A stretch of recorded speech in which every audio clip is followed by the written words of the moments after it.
Assalamualaikum warahmatullahi wabarakatuh. Perkenalkan nama saya Pinkan Surmamonto dengan NIM 151423088. Saya dari kelas 4E, jurusan Pendidikan Guru Sekolah Dasar, Fakultas Ilmu Pendidikan, Universitas Negeri Gorontalo. Maksud dan tujuan saya membuat video ini untuk memenuhi tugas mata kuliah dari pembelajaran kelas rangkap dengan judul materi prinsip dan model pengelolaan pembelajaran kelas rangkap yang diampu oleh dosen Ibu Siti Rahmadia Adam, MPD. Baiklah, langsung saja kita ke pembahasannya. Materi pertama yang akan saya jelaskan yaitu mengenai prinsip-prinsip pembelajaran kelas rangkap. Jadi pembelajaran kelas rangkap merupakan sebuah pendekatan inovatif dalam proses belajar mengajar yang melibatkan penggabungan dua atau lebih kelas dengan tingkat kemampuan yang berbeda dalam satu sesi pembelajaran yang sama.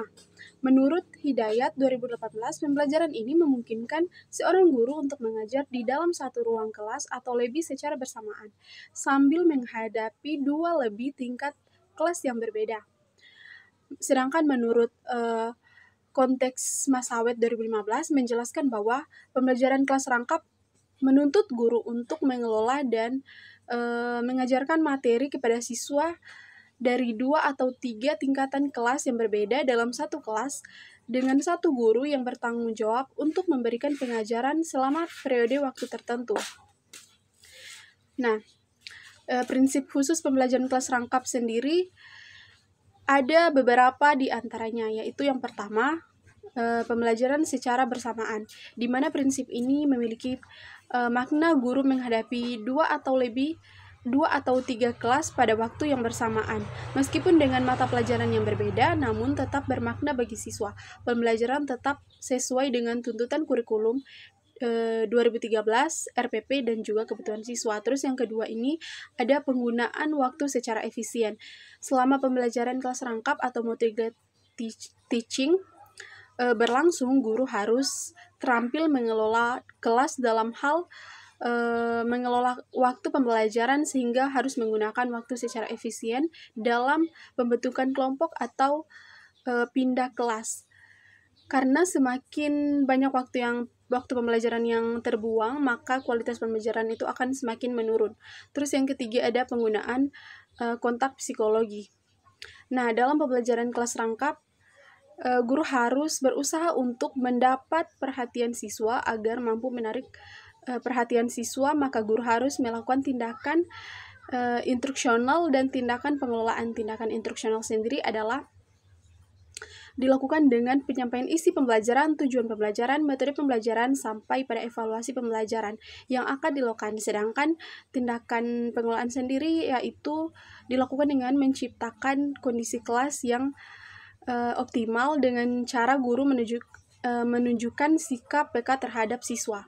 Nah, yang keempat, pemanfaatan sumber belajar, di mana guru itu harus memanfaatkan berbagai sumber secara efisien, seperti lingkungan sekolah, lingkungan sosial, barang bekas, atau peralatan yang ada di sekolah yang dapat dimanfaatkan oleh guru pembelajaran kelas rangkap. Terus yang terakhir, pembiasaan mandiri. Nah, apabila guru mampu menerapkan keempat prinsip di atas, maka siswa akan terbiasa mandiri.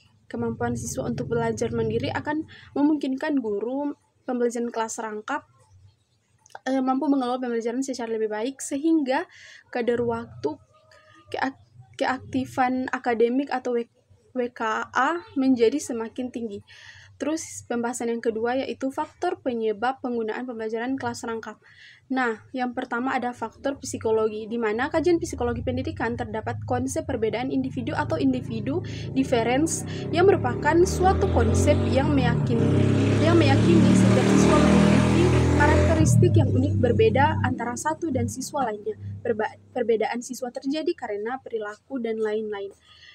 Terus yang kedua ada faktor sosiologis, di mana secara sosiologis setiap siswa itu mampu memiliki tuntutan peran sosial yang berbeda-beda sesuai dengan lingkungan di mana siswa berada, sehingga bentuk pendekatan pembelajaran di sekolah harus mampu mewadahi perbedaan individu siswa. Terus yang ketiga ada alasan demografis, di mana pembelajaran kelas rangkap yang dilakukan dengan dilakukan karena daerah terpencil yang memiliki berpenduduk sedikit sehingga siswa juga sedikit.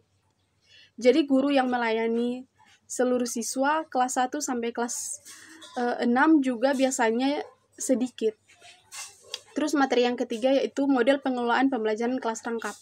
Nah, jadi model PKR atau pembelajaran kelas rangkap ini adalah model pembelajaran yang ideal menurut para guru yang lebih melakukan sistem PKR, yaitu dengan menggabungkan dua kelas dalam satu pembelajaran karena dapat mendeskripsikan sistem pembelajaran yang efektif, yaitu pengalaman belajar yang dimana siswanya berperan secara langsung dan aktif dalam lingkungan belajar serta hubungan interaksi antara guru dan siswa itu tercipta secara langsung. Nah, dalam menjalankan pembelajaran yang efektif, guru perlu memperhatikan faktor ideal yang mampu mendukung hal tersebut. Konsep pembelajaran kelas rangkap itu mengandung beberapa kriteria, yaitu adanya penggabungan siswa yang berasal dari 2 atau lebih tingkatan. Terus seorang guru itu ditugaskan untuk membelajarkan para siswa gabungan yang terdiri dari beberapa tingkatan. Terus seorang guru melaksanakan tugas-tugas mengajarnya kepada siswa-siswa dengan cara serempak, dan siswa yang secara individu maupun di dalam kelompok atau tingkatan tetap dikondisikan oleh guru untuk tetap aktif belajar sekalipun guru sedang memberikan bimbingan kepada siswa tingkatan tertentu. Nah, pengelolaan kelas rangkap ini ada beberapa, yaitu yang pertama pembelajaran kelas rangkap 221. Nah, dapat dijabarkan bahwa ada 2 kelas yang digabungkan dalam satu ruang, namun masing-masing kelas diberi masing-masing mata pelajaran yang berbeda. Terus yang kedua, pembelajaran kelas rangkap 222, di mana dapat dijabarkan bahwa ada 2 kelas yang masing-masing kelas diberi pelajaran sesuai tingkatan dan berada di 2 ruang sehingga guru yang merangkap harus berpindah-pindah dari satu kelas ke kelas lainnya. Terus yang ketiga, pembelajaran kelas rangkap 333. Dapat dijabarkan bahwa model ini seperti model pembelajaran kelas rangkap 222, hanya saja jumlah kelasnya dan ruangannya ada 3. Terus yang terakhir ada pembelajaran kelas rangkap 331, yang mana dapat dijabarkan bahwa model pembelajaran kelas rangkap ini ada 3 kelas yang dijadikan satu dalam satu ruangan, namun masing-masing kelasnya menerima mata pelajaran sesuai dengan tingkatan kelasnya. Sekian pembahasan materi dari saya, lebih dan kurangnya saya mohon maaf. Wabillahi taufiq wal hidayah. Wassalamualaikum warahmatullahi wabarakatuh.